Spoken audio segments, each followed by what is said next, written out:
حیرانم اغثنی یا رسول اللہ، پریشانم پریشانم اغثنی یا رسول اللہ۔ یہ ایک جان کیا ہے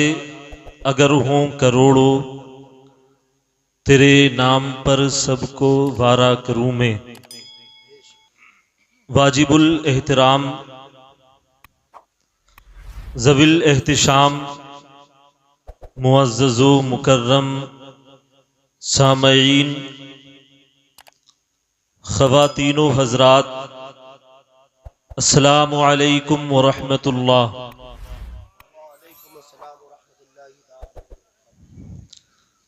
الحمد للہ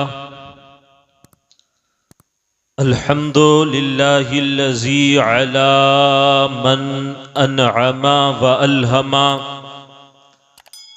وفتح من دقائق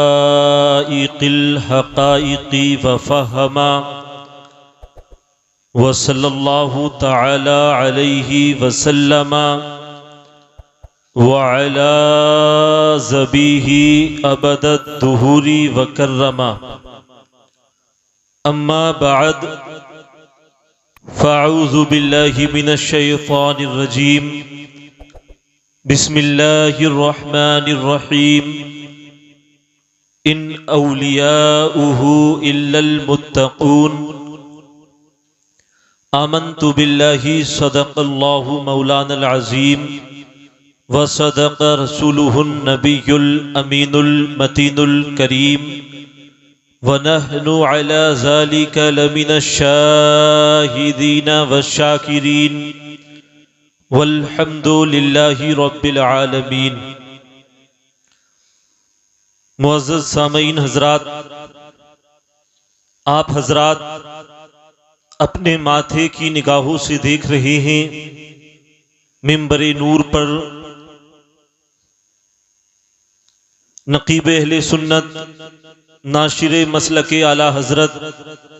حضرت قاری اکرم صاحب قبلہ،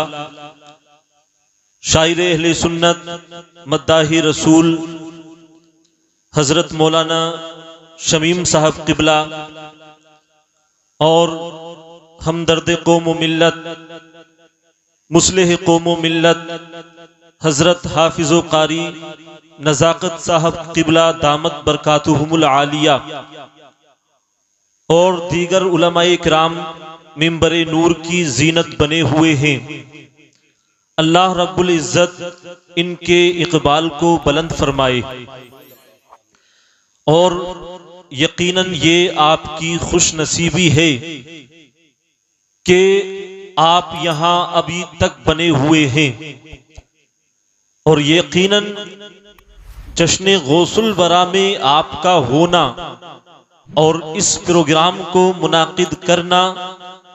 یہ صرف سرکار غوث پاک سے محبت نہیں بلکہ مصطفیٰ جان رحمت سے محبت ہے۔ سبحان اللہ،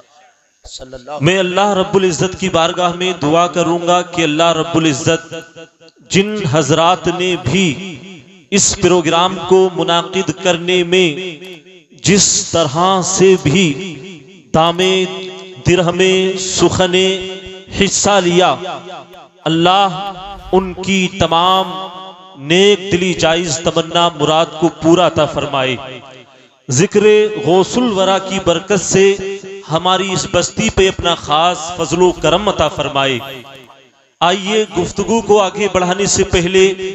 مصطفیٰ جان رحمت، شمع بزم ہدایت، آفتاب نبوت، مہتاب رسالت، نوشے بزم جنت، مالک حوض کوثر، احمد مجتبی، محمد عربی روحی فدا علیہ تحیت و ثنا کی بارگاہ میں باواز بلند درود و سلام کا نذرانہ پیش کریں۔ پڑھیے اللہم صلی علی سیدنا و شفیعنا و مولانا محمد، ادرکنا یا رسول اللہ صلی اللہ تعالی علیہ وسلم۔ حضرات، تمہید کا وقت بچا نہیں ہے اور وقت بھی کافی ہو چکا ہے۔ میں اپنے موضوع کی طرف بڑھتا ہوا جا رہا ہوں لیکن اس سے پہلے آپ دیکھیں یہ جو محفل منعقد کی گئی ہے یہ کس کی محفل ہے؟ یہ سرکار غوث پاک کی محفل ہے۔ بات سمجھ میں آ رہی ہے آپ کے؟ آ رہی ہے نا؟ سرکار غوث پاک کی محفل، اور یہ جو مہینہ چل رہا ہے ربیع الثانی کا مہینہ، جس کو ہم اپنی زبان میں 11ویں شریف کا مہینہ بھی کہتے ہیں۔ یوں تو ہم ہر مہینے 11ویں شریف مناتے ہیں، لیکن اس مہینے بڑی 11ویں شریف ہم مناتے ہیں۔ کیا مطلب اس کا؟ اس کا مطلب یہ کہ اسی مہینے میں، اس مہینے کی 10 تاریخ کو سرکار غوث پاک دنیا سے تشریف لے گئے، اور سرکار غوث پاک جب تک دنیا کے اندر رہے نبی کونین صلی اللہ تعالی علیہ وسلم کی 40ویں کی فاتحہ اسی دن منایا کرتے تھے، یہاں تک کہ جب سرکار غوث پاک دنیا سے تشریف لے کر گئے تو یہ فاتحہ جس کو سرکار غوث پاک مصطفیٰ جان رحمت کی طرف منسوب کیا کرتے تھے، ان کے ماننے والوں نے یہ فاتحہ سرکار غوث اعظم کی طرف منسوب کر دی، اور اب جب بھی ربیع الثانی کا مہینہ آتا ہے غوث کے ماننے والے غوث کے شیدا غوث کے نام پہ فاتحہ دلاتے ہیں اور اپنی محبتوں کا ثبوت پیش کرتے ہیں۔ تو یہ 11ویں شریف ہے، لیکن آؤ دیکھو جیتولی کے مسلمانوں، کون غوث پاک، ان کا انٹروڈکشن کیا ہے، ان کا تعارف کیا ہے، آخر یہ کس کی اولاد سے ہے؟ تو آؤ میں بڑے پیر حضور قطب الاقطاب فرد الافراد غوث الاقواس سید الاسیاد امام الاولیاء سلطان الاولیاء غوث الثقلین غوث العالمین محبوب سبحانی شہباز لا مکانی شہباز لا مکانی سیدی سندی آقائی ماوائی ملجائی سیدنا ابو محمد شیخ عبد القادر جیلانی الحسنی والحسینی کے بارے میں ہم جانیں کون ہے یہ۔ تو آؤ دیکھو، اگر آپ ان کے سلسلے کو اٹھا کے دیکھیں، آپ ان کے نسب کو اٹھا کے دیکھیں، تو آپ دیکھیں گے کہ یہ باپ کی جانب سے 12ویں سلسلے میں حضرت علی سے جا کے ملتے ہیں، اور جب آپ 11واں سلسلہ دیکھیں گے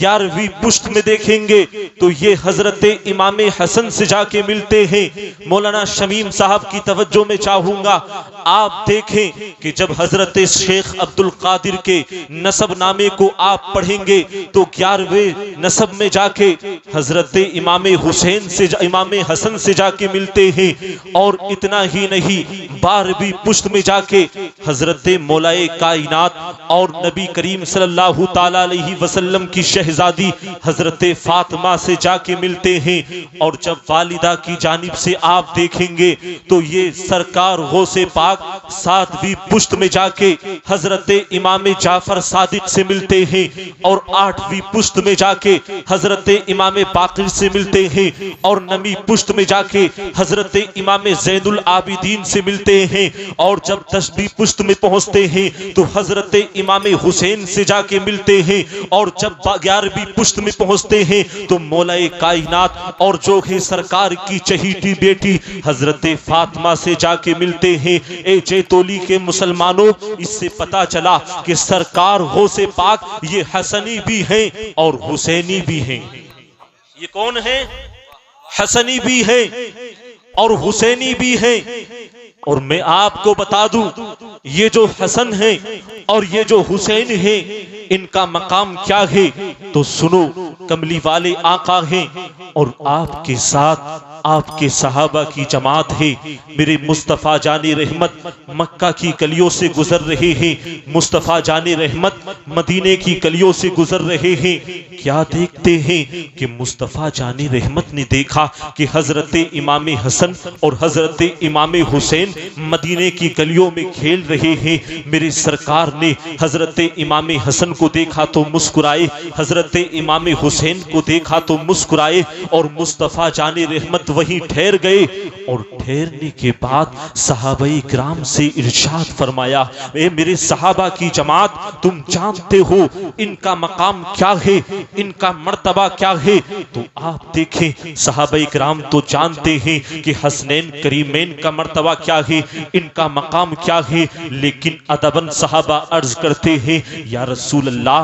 آپ بتاؤ تو صحیح ان کا مقام کیا ہے، ان کا مرتبہ کیا ہے؟ تو کملی والے آقا ارشاد فرماتے ہیں میرے صحابہ کی جماعت سنو، یہ جو امام حسن جن کو تم دیکھ رہے ہو، یہ جو امام حسین جن کو تم دیکھ رہے ہو، ان کا مقام یہ ہے۔ کملی والے آقا ارشاد فرماتے ہیں جدہما رسول اللہ صلی اللہ تعالی علیہ وسلم، یہ وہ ہیں کہ جن کے نانا نبی کریم صلی اللہ تعالی علیہ وسلم ہیں۔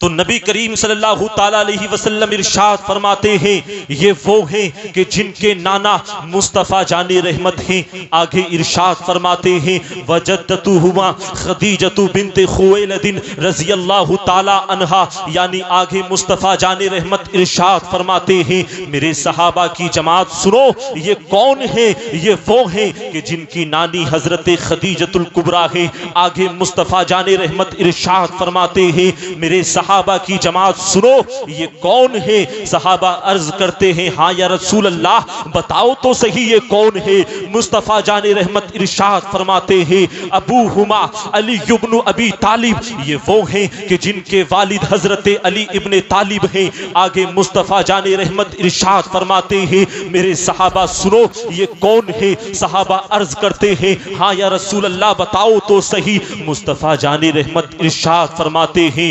امہما فاطمہ بنت رسول اللہ صلی اللہ تعالی علیہ وسلم، یہ وہ ہیں کہ جن کی بیٹی، جن کی جو ماں ہے وہ نبی کریم صلی اللہ تعالی علیہ وسلم کی بیٹی، نبی کی چہیتی بیٹی، نبی کی لاڈلی بیٹی حضرت فاطمہ بنت رسول اللہ صلی اللہ تعالی علیہ وسلم ہے۔ آگے مصطفیٰ ارشاد فرماتے ہیں کہ میرے صحابہ کی جماعت سنو، ان کا مقام کیا ہے، یہ کون ہے؟ صحابہ عرض کرتے ہیں ہاں یا رسول اللہ بتاؤ تو صحیح یہ کون ہے؟ تو مصطفیٰ جان رحمت ارشاد فرماتے ہیں خالوہما قاسم و ابراہیم، یہ وہ ہیں کہ جن کے ماموں حضرت قاسم اور حضرت ابراہیم، یعنی نبی کے بیٹے حضرت قاسم ان کے ماموں ہیں، نبی کے بیٹے حضرت ابراہیم ان کے ماموں ہیں۔ آگے ارشاد فرماتے ہیں وخالتہما زینب و رقیہ ام کلثوم، اے میرے صحابہ کی جماعت سنو، یہ وہ ہیں کہ جن کی خالائیں نبی کی شہزادیاں حضرت زینب حضرت ام کلثوم حضرت رقیہ ہیں۔ آگے ارشاد فرماتے ہیں میرے صحابہ کی جماعت سنو، یہ کون ہیں؟ مصطفیٰ جان رحمت ارشاد فرماتے ہیں عمہما جعفر ابن ابی طالب، یہ وہ ہیں کہ جن کے چچا حضرت جعفر ابن طالب ہیں۔ آگے ارشاد فرماتے ہیں میرے صحابہ کی جماعت سنو، یہ وہ ہیں امتہما ام ہانی رضی اللہ تعالی عنہا، یعنی یہ وہ ہیں کہ جن کی پھوپھی حضرت ام ہانی رضی اللہ تعالی عنہا ہے۔ اتنا ہی نہیں بلکہ مصطفیٰ جان رحمت آگے ارشاد فرماتے ہیں یہ تو ان کا انٹروڈکشن ہے، یہ ان کی تعریف ہے، یہ ان کا تعارف ہے، لیکن میرے صحابہ سنو ان کا مقام کیا ہے، ان کا مقام کیا ہے۔ اگر جیتولی کے مسلمانوں آپ کی اجازت ہو تو میں ان کا مقام بھی آپ کو بتا دوں، ہاتھ اٹھا کے بولے سبحان اللہ۔ تو مصطفیٰ نے ان کا انٹروڈکشن کرایا، اور انٹروڈکشن کرانے کے بعد آقا ارشاد فرماتے ہیں میرے صحابہ سنو ان کا مقام کیا ہے۔ تو آقا فرماتے ہیں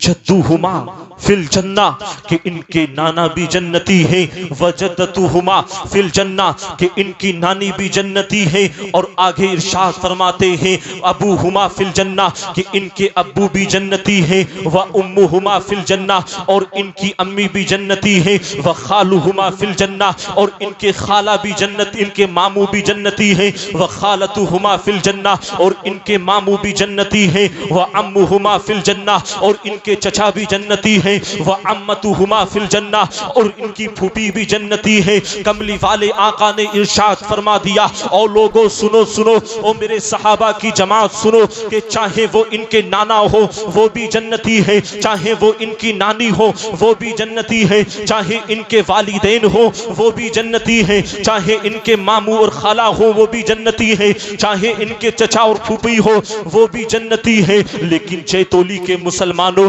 ہمارا یہ تو سنے تو صحیح کہ یہ تو خون کا رشتہ ہے کہ جن کا مقام جنت ہے، لیکن ایک ہمارا بھی رشتہ ہے کہ جو ہم نے ان سے رشتہ جوڑا، نبی کی آل سے رشتہ جوڑا، چراغ محبت کو دل میں جلایا، یہ تو ان کے خون کے رشتے والوں کا مقام ہے کہ ان کا مقام جنت ہے۔ لیکن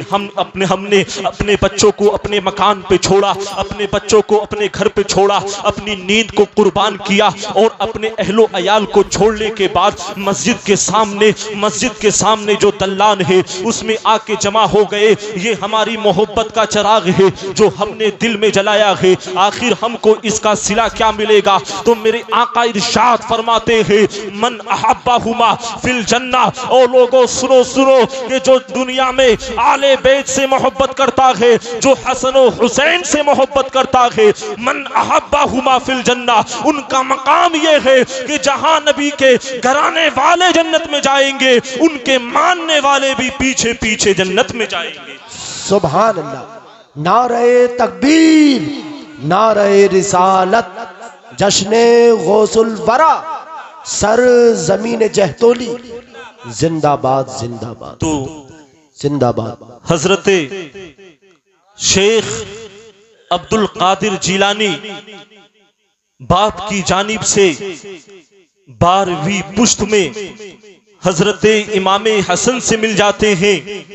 اور والدہ کی جانب سے 11ویں پشت میں جا کے یا 10ویں پشت میں جا کے حضرت امام حسین سے مل جاتے ہیں۔ اور یعنی کہ اس کا مطلب یہ ہوا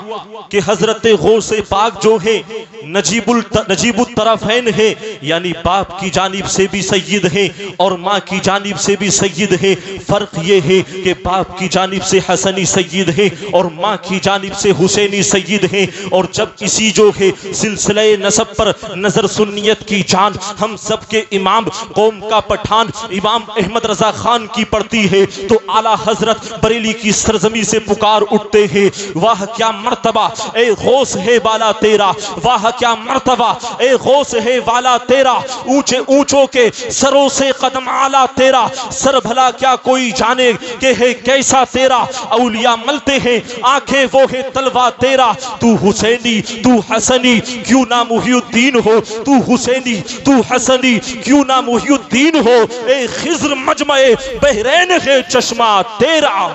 سبحان اللہ سبحان اللہ، چشمہ تیرا۔ تو آپ دیکھیں دونوں طرف سے سید ہیں، ایک طرف سے حسنی تو دوسری جانب سے حسینی ہیں۔ اور آپ مجھ کو یہ بتائیں کہ جب ہم اپنے بچوں کا رشتہ کرنے جاتے ہیں تو ہم کیا دیکھتے ہیں؟ ہم دیکھتے ہیں کہ جس بچے سے ہم اپنی بیٹی کی شادی کر رہے ہیں یا جس لڑکی سے ہم اپنے بیٹے کی شادی کر رہے ہیں کہ ہم پہلے یہ دیکھتے ہیں کہ اس کے نانا کو دیکھ لیا جائے، اس کی نانی کو دیکھ لیا جائے، اس لیے کہ ہم یہ سوچتے ہیں کہ اگر بچے کی نانی کو دیکھ لیا جائے، بچے کے نانا کو دیکھ لیا جائے تو اس سے یہ کلیئر ہو جاتا ہے کہ بچہ جو ہے یہ شریف النسب ہے، بچہ عالی خاندان سے تعلق رکھتا ہے، بچہ جو ہے یہ مہذب ہے، بچہ تہذیب یافتہ ہے۔ اسی لیے تو آپ دیکھتے ہیں نا نانی نانا کو، اسی لیے دیکھتے ہیں۔ لیکن جیتولی کے مسلمانوں، میرے غوث کے چاہیں آپ نانا کو دیکھیں، نانا بھی با کمال ہے، چاہے دادا کو دیکھیں تو دادا بھی با کمال ہے، چاہے غوث کی پھوپھی کو دیکھیں تو وہ بھی با کمال ہے، چاہے آپ کے والد کو دیکھیں وہ بھی با کمال ہے، چاہے آپ کی والدہ کو دیکھیں وہ بھی با کمال ہے۔ آؤ دیکھو تو صحیح سیدنا غوث پاک کے نانا کی شان کیا ہے۔ آپ کا انٹروڈکشن کراتا چلوں، حضرت سیدنا عبد عبداللہ سومئی آپ کے نانا کا نام ہے. کیا نام ہے سرکار غوث پاک کے نانا کا؟ ہاتھ اٹھا کے بتائیں کیا نام ہے؟ حضرت سیدنا عبداللہ سومئی حضرت سرکار غوث پاک کے نانا کا نام ہے. اور آپ کے تعلق سے آتا ہے کہ آپ جو ہے ضعیف الجسم اور نحیف البدن ہونے کے باوجود کثرت سے نوافل پڑھتے ہیں اور جو ہے تہجد گزار ہیں، اور یہ کہ یہ جیلان کے بڑے مشائخ میں جن کا شمار کیا جاتا ہے. آؤ میں تمہیں سرکار کی حضرت سرکار غوث پاک کے نانا کے تعلق سے بتا دوں ان کی شان کیا ہے، ان کا مقام کیا ہے، ان کا مرتبہ کیا ہے. تو سنو، حضرت عبداللہ قزوینی فرماتے ہیں، یہ فرماتے ہیں کہ ایک قافلہ تجارت کی غرض سے ہمارے احباب کا سمرقند کی طرف روانہ ہوا. کدھر روانہ ہوا؟ سمرقند کی طرف روانہ ہوا. اور جب قافلہ سمرقند کی طرف روانہ ہوا تو حضرت قزوینی فرماتے ہیں کہ جب یہ صحرا میں پہنچا، جیسے ہی صحرا میں پہنچا، اس دور میں ڈاکوؤں کا زور رہا کرتا تھا. اس قافلے کو ڈاکوؤں نے گھیر لیا. حضرت عبداللہ قزوینی فرماتے ہیں اس قافلے میں ہمارے دوست و احباب بھی تھے. ہمارے دوست و احباب نے ہم سے بیان فرمایا کہ جب قافلے کو ڈاکوؤں نے لوٹ لیا ہے اور یہ کہ ان پہ حملہ شروع کر دیا ہے، مالوں کو لوٹنا شروع کر دیا ہے، یہاں تک کہ جب اس قافلے کی باری آئی ہے، ان لوگوں نے جو ہے حضرت عبداللہ سومئی یعنی سرکار غوث پاک کے نانا کو پکارا. جیسے ہی سرکار غوث پاک کے نانا کو پکارا تو فرماتے ہیں سرکار غوث پاک کے نانا پکارنے پہ وہی موجود تھے. اور اتنا ہی نہیں، حضرت سرکار غوث پاک کے نانا قائم بیننا ونادا سبوہ قدوس ونادا سبوہ قدوس یا خیل انا، یعنی سرکار غوث پاک کے نانا کو جیسے ہی انہوں نے پکارا ہے تو سرکار غوث پاک کے نانا ان کے درمیان موجود ہیں اور اس شان کے ساتھ موجود ہیں کہ سرکار غوث پاک کے نانا اندر جو ہے سرکار غوث پاک کے نانا ان کے درمیان کھڑے ہو کے سبوہ قدوس ربنا اللہ تعالی یا خیل انا کا تلاوت فرما رہے ہیں،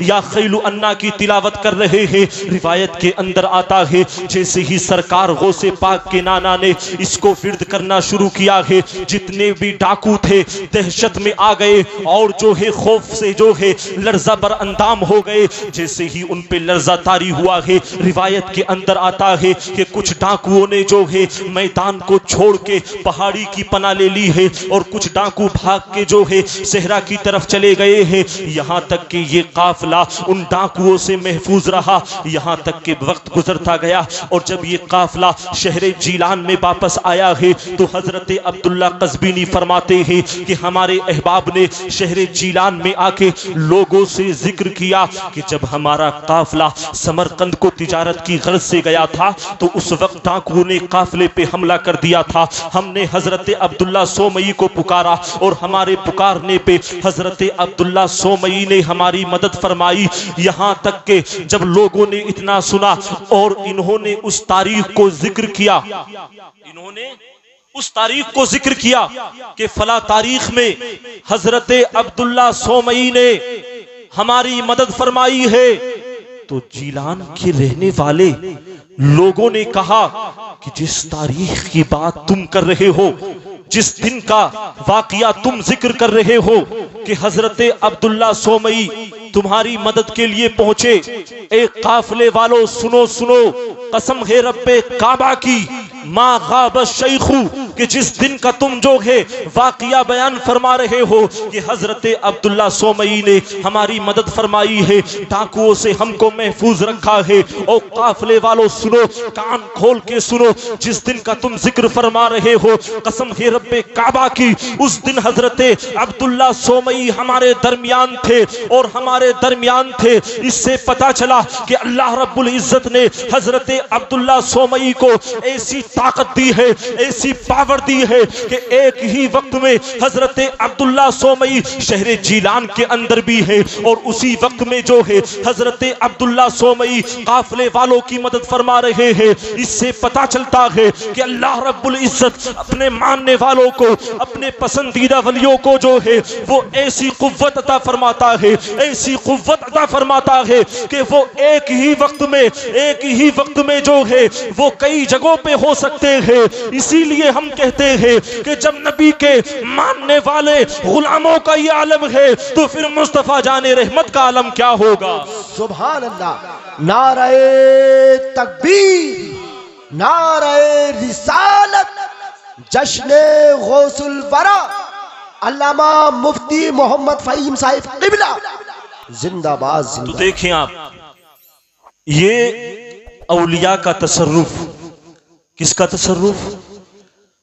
اولیاء کا تصرف، یعنی یہ آتا ہے کہ جب کوئی ولی ولایت کے اعلیٰ درجے پر فائز ہو جاتا ہے اور روحانیت کے اعلیٰ درجے پہ پہنچ جاتا ہے تو اللہ رب العزت اس اپنے بندے کو ایسی قوت عطا فرماتا ہے کہ وہ ایک ہی وقت میں مختلف صورتوں میں مختلف جگہوں پہ جو ہے تصرف کرتے ہیں۔ آپ دیکھیں، میں آپ کو ایک مثال اور قرآن پاک سے دے دوں۔ حضرت سلیمان علیہ السلام کا دربار لگا ہوا ہے، یعنی یہاں سے آپ دیکھیں کہ اولیاء کی طاقت، اولیاء کی پاور، اولیاء کا تصرف کیا ہوتا ہے۔ آپ دیکھیں کہ سیدنا حضرت سلیمان علیہ السلام کا منبر لگا ہوا ہے، اور سرکار سلیمان علیہ السلام نے، حضرت قاری صاحب ارشاد فرمایا کہ کون ہے جو میرے پاس بلقیس کے تخت کو لائے۔ اب دیکھیں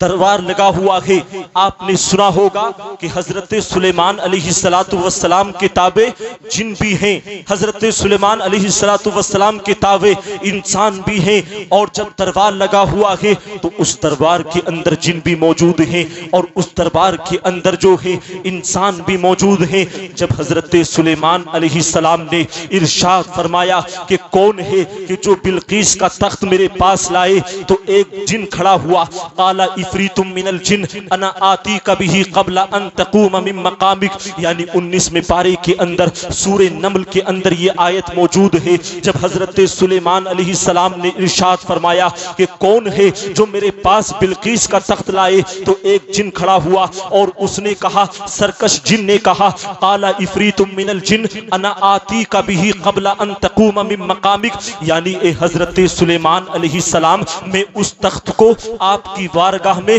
اتنے کم وقت میں لے آؤں گا کہ آپ جو کرسی پہ بیٹھے ہیں آپ اپنی جگہ سے کھڑے نہ ہوں گے، اس سے پہلے میں آپ کی بارگاہ میں اس تخت کو لا کے حاضر کر دوں گا۔ کہاں کی بات چل رہی ہے؟ یہ ملک سبا کی بات چل رہی ہے، شہر سبا کی بات چل رہی ہے، اور تخت جو ہے یہ کوئی معمولی تخت نہیں ہے، یہ جو ہے کوئی معمولی تخت نہیں ہے، یہ تو بڑا تخت ہے، یہ تو بلقیس کا تخت ہے، جس کے بارے میں ایک جن کہتا ہے کہ میں آپ کو، آپ کی اس تخت کو آپ کی بارگاہ میں اتنی دیر میں لے کر آؤں گا کہ جتنی دیر میں آپ اپنی جگہ سے اٹھیں گے اور اٹھنے کے بعد آپ اپنی جگہ پہ بیٹھیں گے، یعنی آپ کے اٹھنے سے پہلے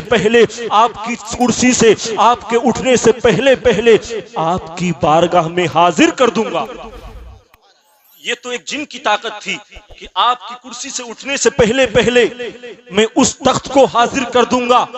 لیکن اگلی آیت سماعت فرمائے اور یہاں سے اولیاء کا تصرف دیکھیں۔ جو لوگ کہتے ہیں کہ اولیاء کی بارگاہ میں نہ جایا کرو، اولیاء کی بارگاہ میں نہ جایا کرو اس لیے کہ اولیاء کچھ نہیں دیتے، اولیاء سے کچھ نہیں ملتا، تو آؤ وہ بھی سن لو کہ جو ہے اولیاء کے تصرف کا انکار کرتے ہیں، جو اولیاء کی کرامت کا انکار کرتے ہیں، میں آپ کو اولیاء کا تصرف قرآن پاک سے سناتا ہوں کہ جب ایک جن نے کہا کہ میں بلقیس کا تخت جو ہے آپ کے اٹھنے سے پہلے آپ کی بارگاہ میں حاضر کر دوں گا، تبھی جو ہے قال عفریت من الجن انا آتیک بہ قبل ان تقوم من مقامک قال الذی عنده علم من الکتاب انا آتیک بہ قبل ان یرتد الیک طرفک۔ یعنی جب جن نے یہ عرض کیا تو حضرت سلیمان علیہ السلام نے ارشاد فرمایا یہ تو بہت دیر ہو جائے گی، یعنی میں اپنی جگہ سے اٹھ کے کھڑا ہوں گا اور تم میرے تخت کو میرے اٹھنے سے پہلے لے کے آؤ گے تو اس میں تو بہت دیر ہو جائے گی،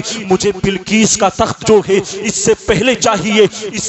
چاہیے۔ جب حضرت سلیمان علیہ السلام نے اتنا ارشاد فرمایا ہے تو حضرت قال الذی عنده علم من الکتاب، ایک اس مجلس کے اندر ایک شخص ایسا بھی بیٹھا ہوا تھا کہ جس کے پاس کتاب کا علم تھا، اس نے کہا انا آتیک بہ قبل ان یرتد الیک طرفک، کہ میں بلقیس کا تخت جو ہے آپ کی بارگاہ میں جو ہے میں آپ کے پلک جھپکنے سے پہلے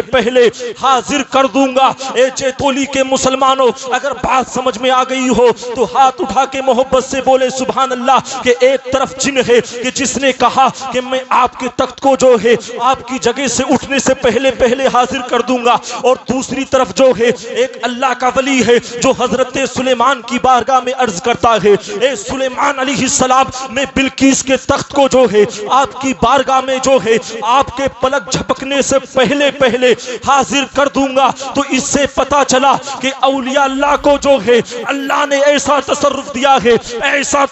دیا ہے کہ اگر کوئی ان کے دامن سے وابستہ ہو جائے تو میں کہتا ہوں کہ اس کی دنیا بھی سمجھ جاتی ہے، اس کی آخرت بھی سمجھ جاتی ہے۔ سبحان اللہ سبحان اللہ۔ اولیاء کا تصرف ہے۔ حضرت سلیمان علیہ السلام نے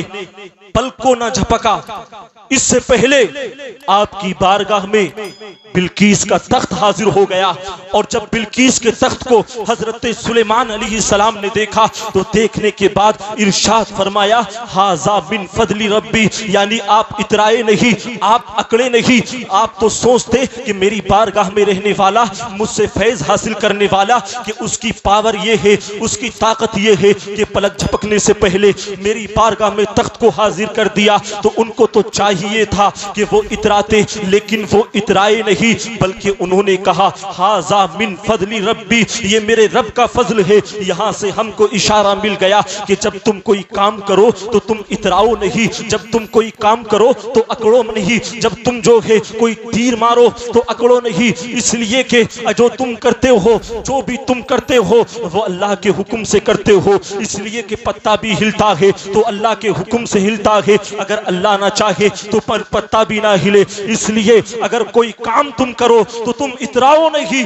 بلکہ پروردگار کا شکر ادا کر دو۔ جہاں تم پروردگار کا شکر ادا کرو گے تو جہاں حضرت سلیمان علیہ السلام کی سنت ادا ہوگی، ساتھ ہی یہ کہ اللہ رب العزت آپ کے کاموں میں برکت عطا فرما دے گا۔ تو یہ اولیاء کا تصرف تھا۔ تو بات چل رہی تھی کہ حضرت غوث پاک کے نانا یہ بھی ایسے ولی ہیں کہ اللہ نے ان کو ایسا تصرف دیا کہ ایک وقت میں ہی شہر جیلان کے اندر ہیں، اور ایک ہی وقت میں سمرقند کو جانے والے قافلے کی مدد فرما رہے ہیں۔ یہ اولیاء کا تصرف ہے۔ اور آپ جو ہے سرکار غوث پاک کے چاہے والد کو دیکھیں، والد بھی باکمال، والد بھی باکمال، اور کیسے باکمال؟ تو آؤ میں آپ کو بتا دوں آپ کے والد کا نام کیا ہے۔ تو والد کا نام سید موسیٰ۔ نام کیا ہے؟ سید موسیٰ۔ جو پیچھے بیٹھے ہیں آگے آ جاؤ، آگے آ جائیے، کرسیاں بیچ میں خالی ہیں اور ان کو پر کر لیں تاکہ اچھا لگے، اور زیادہ وقت نہیں لیں گے، انشاءاللہ بہت جلد اپنی گفتگو کو ختم کریں گے۔ دیکھیں آپ، تو میں کیا عرض کر رہا تھا؟ میں یہ عرض کر رہا تھا کہ حضرت غوث پاک کے والد نام کیا ہے؟ نام سید موسیٰ، اور کنیت کیا ہے؟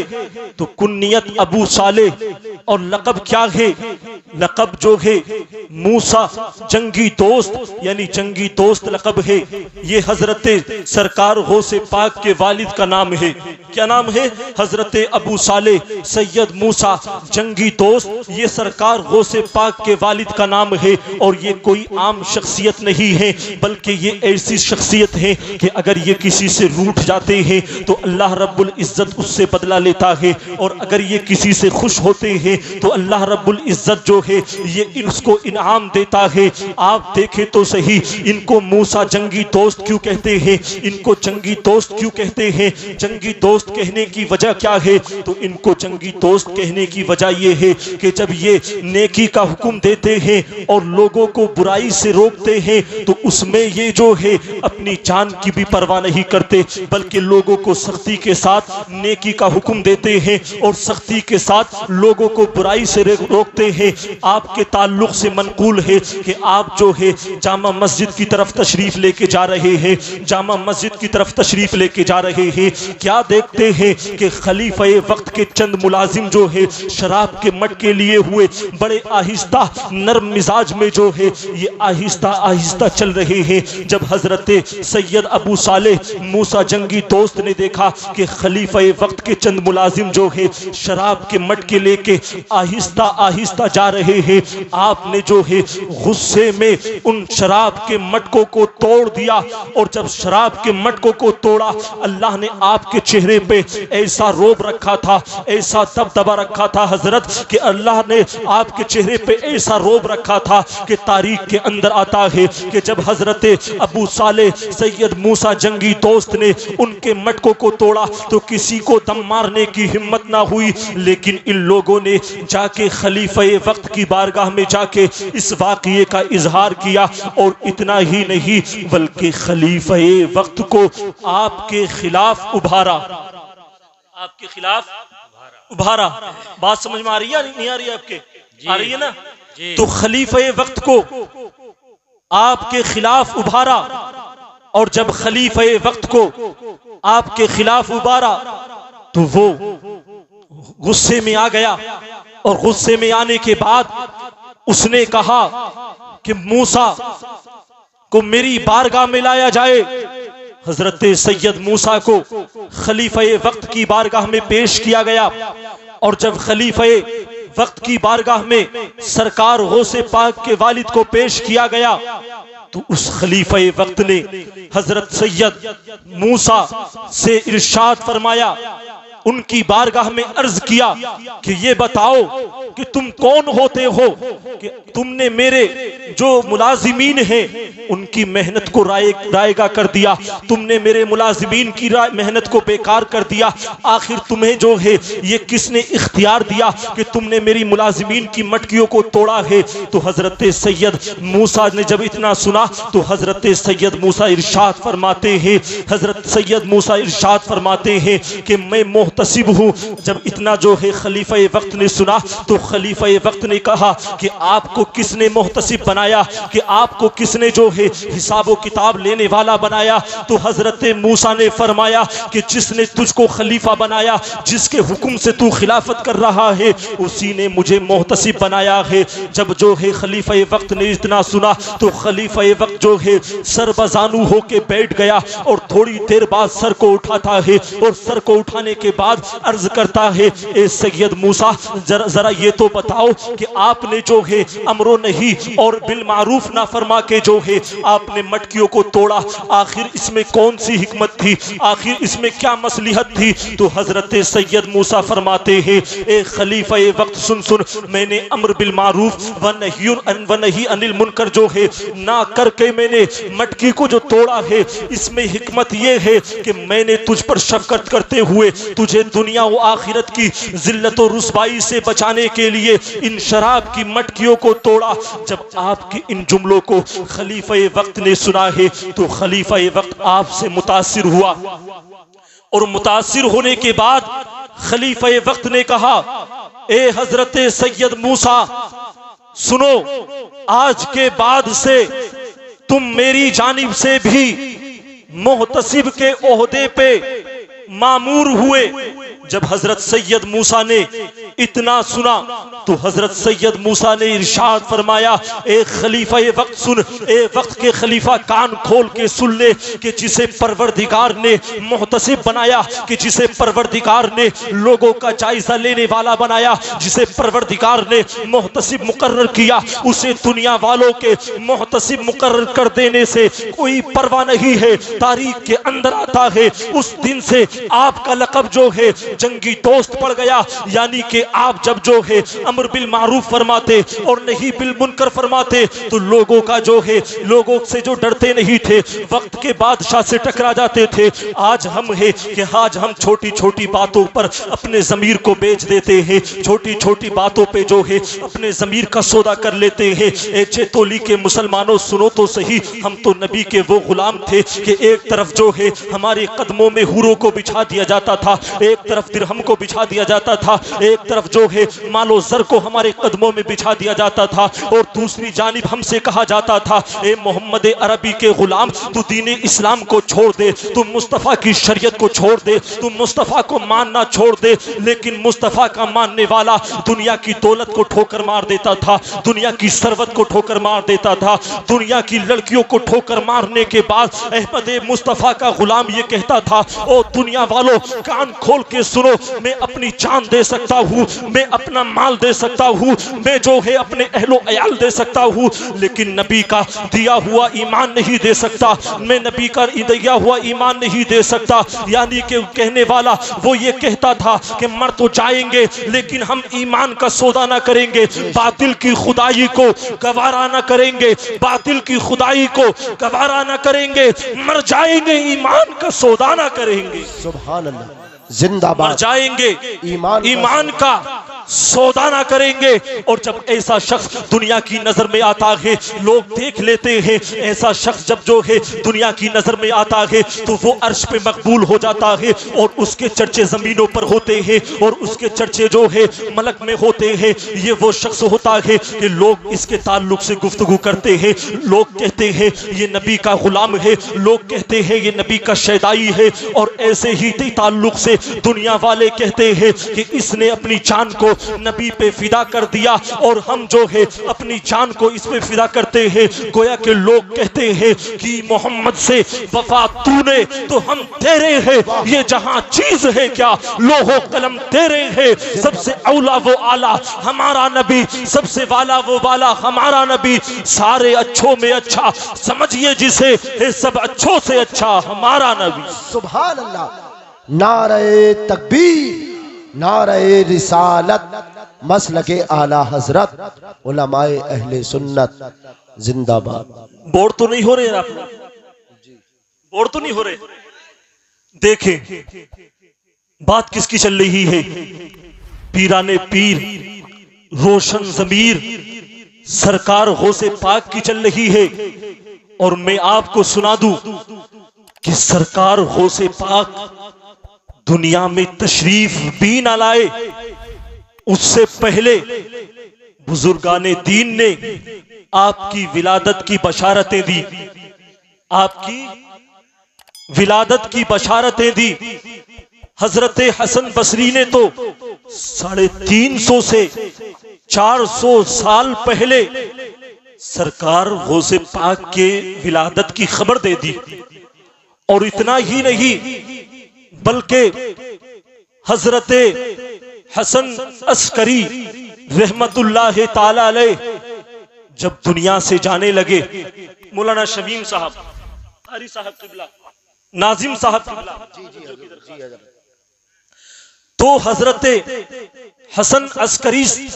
جب دنیا سے تشریف لے جانے لگے، حضرت حسن عسکری نے اپنے مصلے کو سمیٹا،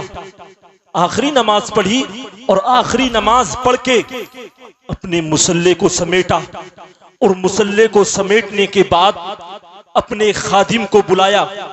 اور بلانے کے بعد حضرت حسن عسکری نے ارشاد فرمایا کہ اے میرے خادم یہ میرا مصلہ لو، اور لینے کے بعد اس کو کہیں ضائع نہ کر دینا، بلکہ اس کو سنبھال کے اپنی حفاظت میں رکھنا، اور جب تمہارے انتقال کا وقت قریب ہو تو تم اس مصلے کو کسی ایسے شخص کو دینا کہ جس پر دنیا میں تمہیں سب سے زیادہ اعتماد ہے، جس پہ تمہیں دنیا میں سب سے زیادہ بھروسہ ہے،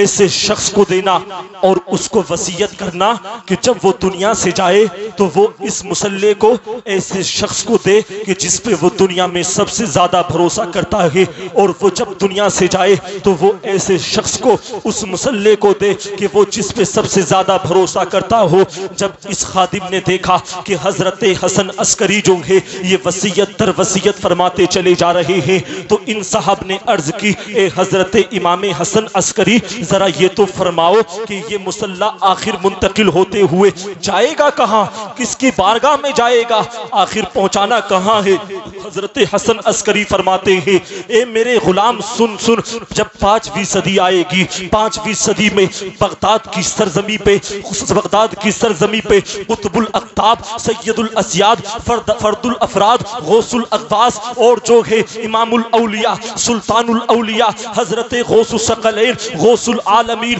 محبوب سبحانی، شہباز لامکانی، سید عبد القادر جیلانی، جب جیلان کی زمین پہ تشریف فرما ہوں گے تو یہ مصلح ان کو دے دینا، اور صرف مصلح ہی نہیں دینا بلکہ ان سے میرا سلام کہہ دینا، ان سے میرا سلام کہہ دینا۔ آج آپ دیکھو تو صحیح، اے جیتولی کے مسلمانوں، جب ہم جو ہے کسی سے ملاقات کرتے ہیں اور ہم اس سے کہتے ہیں کہ جب فلاں انسان سے ملو تو فلاں انسان سے ہمارا سلام کہہ دینا، تو جب ہم فلاں انسان سے کہتے ہیں کہ فلاں نے آپ کو سلام کہا ہے تو وہ کہتا ہے وعلیکم السلام، وہ یہ کہتا ہے، تو یہ جواب درست نہیں ہے، یہ جواب درست نہیں ہے۔ اگر کسی کی جانب سے آپ تک سلام پہنچتا ہے تو اب آپ پر واجب ہے کہ آپ اس کا جواب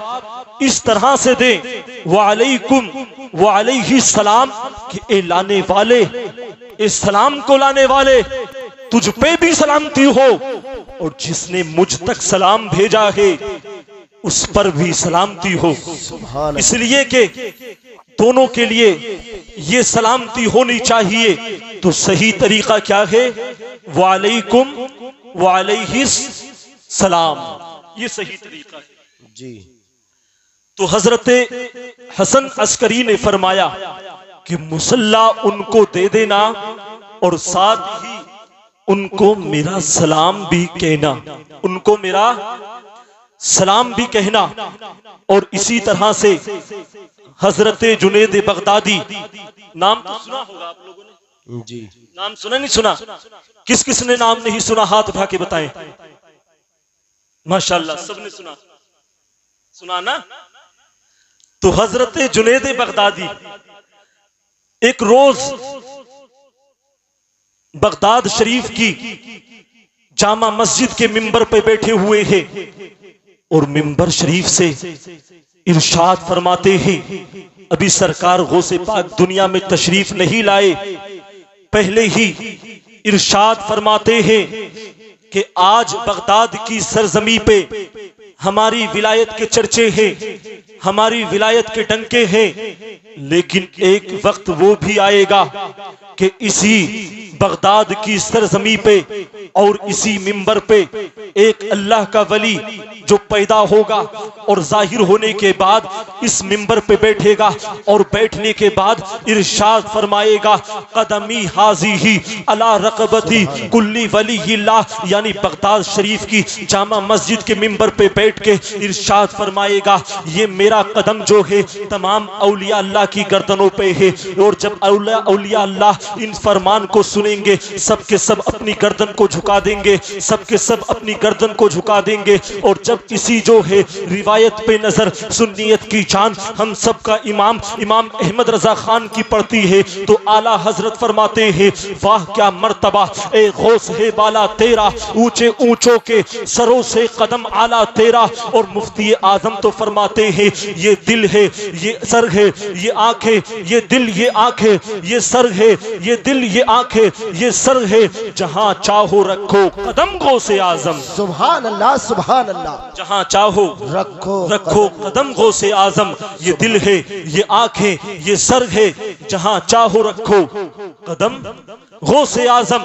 آپ دیکھیں المختصر یہ کہ جس رات سرکار غوث پاک کی ولادت ہونی ہے، جس دن سرکار غوث پاک کی ولادت ہونی ہے، سرکار غوث پاک کے والد فرماتے ہیں کہ میں نے دیکھا کہ ہمارے گھر جو ہے مصطفیٰ جان رحمت صحابہ اکرام کی جماعت کے ساتھ تشریف لائے ہیں، اور ساتھ ہی تمام اولیاء اللہ کی جماعت مصطفیٰ جان رحمت کے ساتھ ہے. مصطفیٰ جان رحمت تشریف لائے ہیں اور اس شان کے ساتھ تشریف لائے ہیں کہ مصطفیٰ جان رحمت نے مجھ کو یہ بشارت دی ہے اور مجھ سے یہ ارشاد فرمایا ہے یا ابا صالح آتاک اللہ ابنن ہوا ولی و محبوبی و محبوب اللہ تعالی و سیکون له شان فی الاولیاء والاقطاب کا شانی فی الانبیاء والرسل. یعنی مصطفیٰ جان رحمت سرکار غوث پاک کی ولادت کی شب جو ہے سرکار غوث پاک کے گھر پہ تشریف لائے ہیں اور آپ کے ساتھ جو ہے انبیاء اکرام بھی ہیں، اولیاء اکرام بھی ہیں، صحابہ کی جماعت بھی ہے. مصطفیٰ جان رحمت ارشاد فرماتے ہیں اے ابو صالح سنو سنو، اللہ تم کو ایسا بیٹا عطا فرمائے گا کہ جو میرا بیٹا ہے، جو میرا بیٹا ہے، جو مجھے محبوب ہے وہ محبوب اللہ تعالی اور اللہ رب العزت کو محبوب ہے. وَسَيَكُونُ لَهُ شَانٌ فِي الْأَوْلِيَاءِ وَالْأَقْطَابِ. اور ان قریب اللہ اس کو اولیاء اور انبیاء ان قریب اللہ رب العزت اس کو اولیاء اور اقطاب میں جو ہے ایک اعلیٰ شان عطا فرمائے گا، ایسی شان عطا فرمائے گا کہ جیسے اللہ رب العزت نے مجھے انبیاء اور رسول میں جو ہے شان عطا فرمائی ہے. اسی کی منظر کشی کرتے ہوئے شاعر ارشاد فرماتا ہے کہ غوث اعظم میان اولیاء چو محمد میان انبیاء. یعنی غوث اعظم جو ہے یہ اولیاء اللہ کے درمیان ان کی شان ایسی ہے کہ جیسے مصطفیٰ جان رحمت کی شان جو ہے انبیاء کے درمیان ہے. انبیاء سابقی کی عظمتیں بھی کم نہیں، ہاں مگر کوئی بھی مثل سرور عالم نہیں. تم مٹاؤ گے بھلا کیا مسلک احمد رضا، تم تو ٹھہرے تمہارے باپ میں بھی دم نہیں. سبحان اللہ بے شک زندہ باد. غوث پاک کی شان اولیاء اللہ کے درمیان ایسی ہے جیسے مصطفیٰ جان رحمت کی شان انبیاء کے درمیان ہے. بات ختم کر دیں، چلن دیں.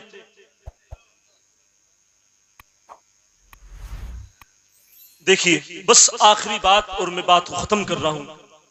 بہت وقت ہو گیا. دیکھیے آخری بات، سرکار غوث پاک جب دنیا میں تشریف لائے تو آپ کے تعلق سے فرماتے ہیں کہ سرکار غوث پاک صرف پیر نہیں تھے بلکہ سرکار غوث پاک اپنے وقت کے سب سے بڑے مفتی تھے. آج جو ہے جب لوگوں کی عمر ڈھلنے کو ہوتی ہے